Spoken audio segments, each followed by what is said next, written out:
আপনি যে প্রচণ্ড একটি সাহসী মানুষ ভাইজান, এটা কিন্তু আপনাকে দেখেই বোঝা যাচ্ছে।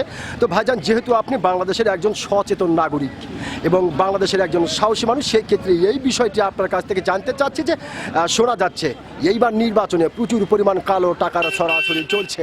তো ভাইজান, আপনি একজন সচেতন নাগরিক হিসাবে এবং এক সাহসী মানুষ হিসাবে আপনি আপনার মূল্যবান ভোটটি কত টাকা দিয়ে বিক্রি করতে চাচ্ছেন? ভোট কোনো বিক্রি নেই। জি জি জি। টাকাতে কোনো ভোট বিক্রি নেই।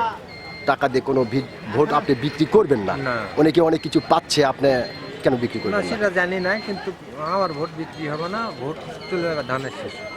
মানে আপনার ভোট আপনার বিক্রি হবে না, ভোট চলে যাবে ধানের শীষে। ধানের যেহেতু ভাইজান খুব সুন্দর করে আপনি কথাগুলি বলতেছেন, সেই জন্য এই বিষয়টি আবারও আপনার কাছ থেকে জানতে চাচ্ছি যে কি দেখে আপনি ধানের শীষের প্রেমে পড়ে গেলেন যে আপনি টাকা দিয়ে বিক্রি করবেন না, ধানের শীষে ভোট দিবেন? কি দেখে প্রেমে পড়ে গেলেন? না, শখ দিয়ে দেবো। জি জি। শখ। শখ। জি জি। অন্য সরকার বিগত টামে হলে আর আনা হোক। আচ্ছা আচ্ছা আচ্ছা আচ্ছা আচ্ছা। অসংখ্য ধন্যবাদ ভাইজান আপনাকে। আপনি যে সত্যিকারের একজন সাহসী মানুষ, আপনি কিন্তু আপনার সাহসিকতার পরিচয় দিয়েছেন ভাইজান। এর জন্য কিন্তু আমি আপনার নাম শোনার পরে বলেছিলাম যে আপনি একজন সাহসী মানুষ। অসংখ্য ধন্যবাদ আপনাকে। আচ্ছা, ভোট মনে করে ধানের শেষ দিয়ে দিচ্ছি। আচ্ছা আচ্ছা।